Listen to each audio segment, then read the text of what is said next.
Hi everybody and welcome back to my channel. I'm Lysha from Lysha Be Creative and it's still summer here on my channel, so we're going to be making this super cute cup using wrapping paper and of course this gorgeous blue glitter to go with it.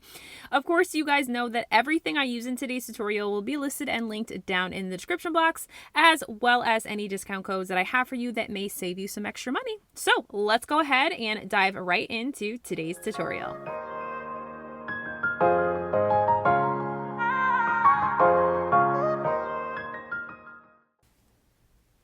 All right, so let's go ahead and get started. So I'm going to show you all the products that we need for today. So we're going to be starting with this 16-ounce plump, and this is from the Steel Magnolia. I've already prepped this with a flat white spray paint. I'm going to be using Tack It to apply the initial wrapping paper, but then I'll use Mod Podge over top. I'm going to use this Bejeweled Glitter from Peachy Olive Glitter, and I have this cute decal from BAMF Custom Creations. And oh my gosh, can we just stop and look at this cute little baddie brush from Myra Makes It?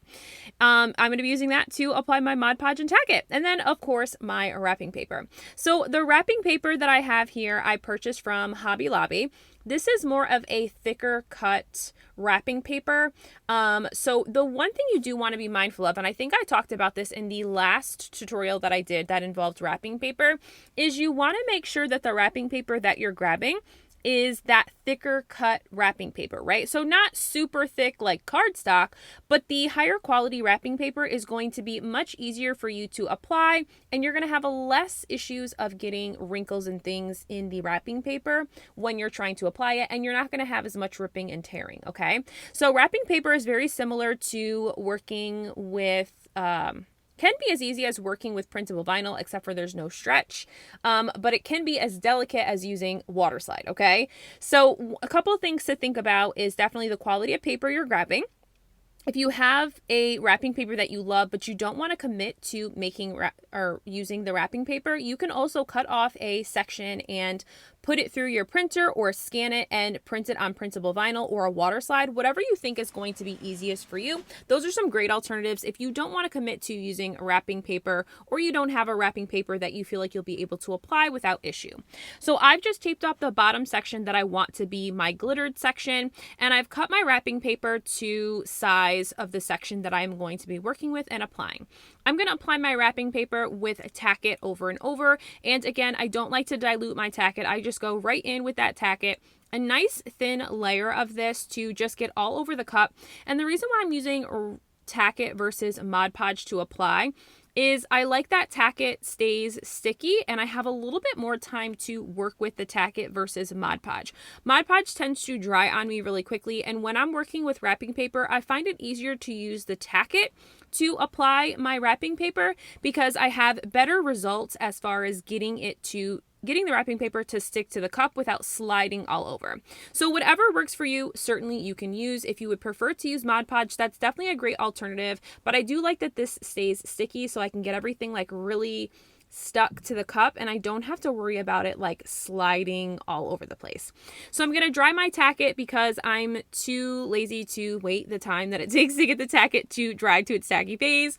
And once it's the tacky phase, I'm going to now apply the wrapping paper, okay? So I'm going to apply the straight edge of my wrapping paper, lining that up with my tape line at the bottom here to make sure I get a nice straight line.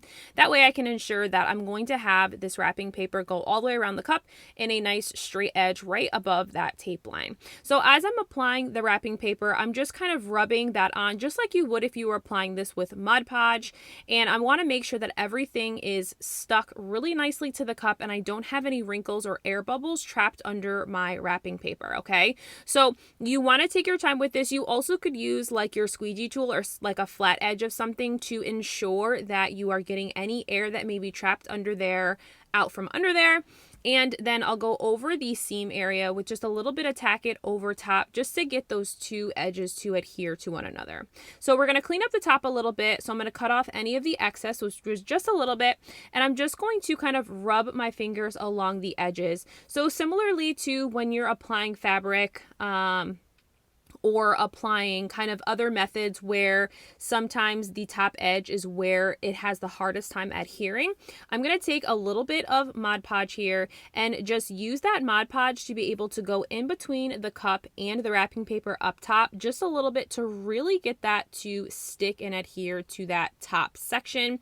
This is kind of a struggle point for wrapping paper, if you will, or scrapbook paper if you're using it, because the seam, obviously, or the top edge of the cup is the most vulnerable part of your cup, and so you want to make sure that that's adhered really well, because any pockets or any sections where air can get underneath there means your epoxy can get underneath there, which means that you can have pooled epoxy, or you can have a situation where after you've done your coats of epoxy, you have certain sections of your wrapping paper or fabric looking like they're wet because that epoxy has pooled under there, okay?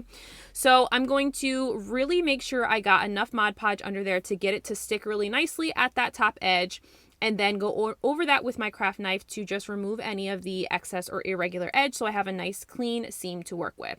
So now it's time to seal in my wrapping paper. I'm going to do a nice thin coat of Mod Podge over top of my wrapping paper, and it's so important that you do a really thin coat because the Mod Podge is so wet that it will cause wrinkles in your wrapping paper if you're not careful with the amount of Mod Podge you are applying to your cup, okay? So a nice thin coat, like as thin as you would for tack it, really thin coat over top of that for your first layer, and then you can continue to add layers over top of the cup to ensure that your wrapping paper is sealed nicely to your tumbler, okay? So of course I am going to let this first layer of Mod Podge dry, and then I'm going to go in with 3 more coats of Mod Podge over top of my wrapping paper until I feel that my wrapping paper is nicely sealed and I can go into the coats of Mod Podge for my glitter section. So here I am applying my final coat of Mod Podge over top of my wrapping paper. That way I can begin to glitter. All right, so now we're going to get into glittering. So I just have pulled off a piece of my painter's tape here, and I've just rubbed it against the table and along my clothing to just remove some of the sticky. So at this point, I already have 4 layers of Mod Podge over top of my wrapping paper. And so the reason why I'm removing the stickiness from the wrapping or from the painter's tape is because I know that the stickiness from the tape, I still have risk that that could pull up my wrapping paper, which I don't want to happen, of course. So removing the sticky from that painter's tape is really going to help me make sure that when I remove the tape after doing the glitter portion, that it doesn't pull up my wrapping paper as well.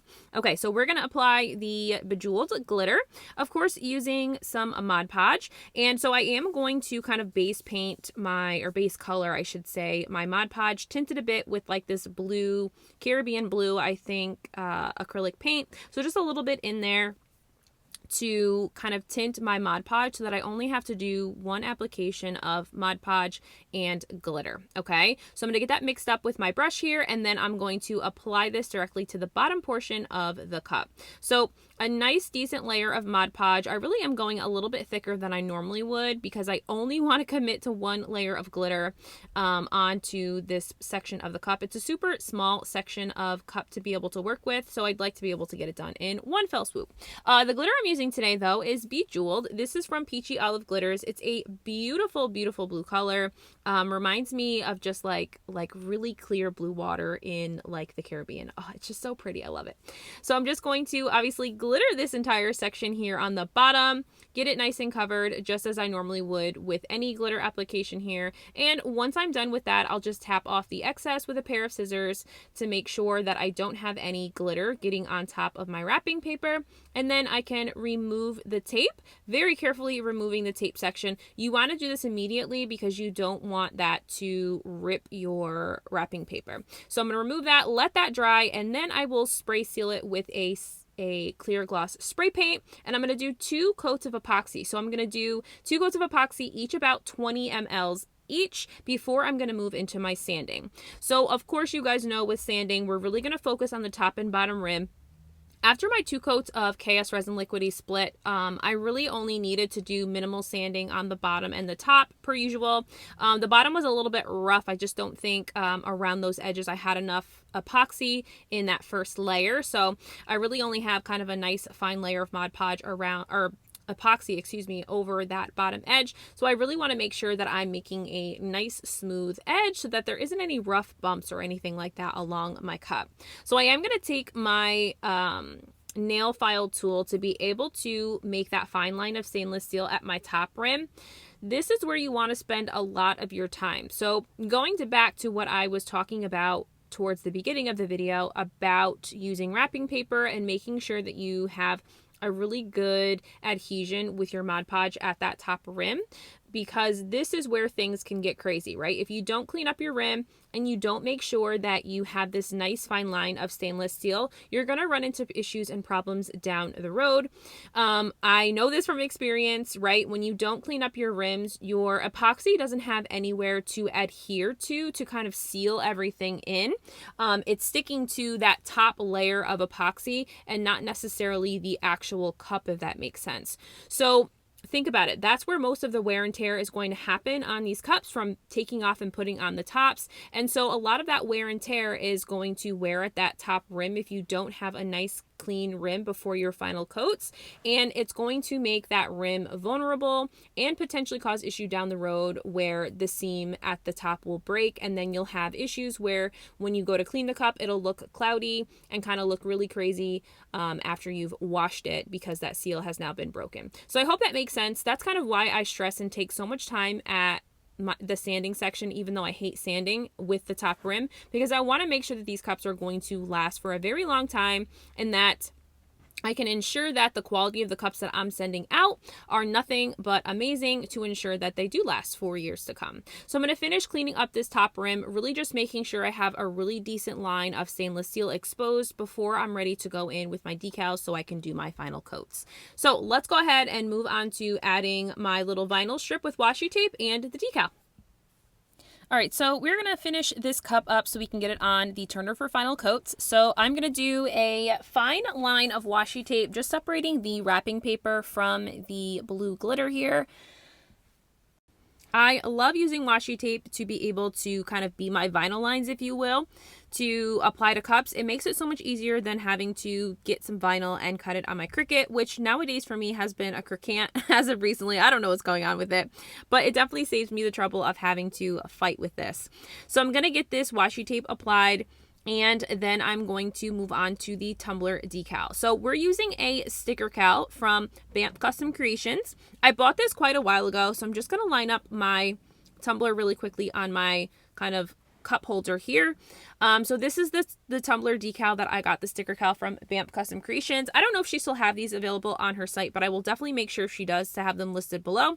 But this is a white printed image on clear vinyl, so it makes it really easy. It's a pretty thick decal, so you definitely won't have an issue with ripping it. And I'm just going to apply it just similarly to how I would apply a piece of printable vinyl. So I'm just going to smooth that out and get it applied to the cup, and voila. So this cup will go on the turner for final coats of epoxy, about a 20 ml final coat of epoxy before this bad boy was done. So I hope that you guys enjoyed today's tutorial. This looks absolutely beautiful. I love how it turned out, and I hope you did too. If you did, definitely make sure to give this video a huge thumbs up and subscribe to my channel. And you guys know that I'll see you again soon. Bye!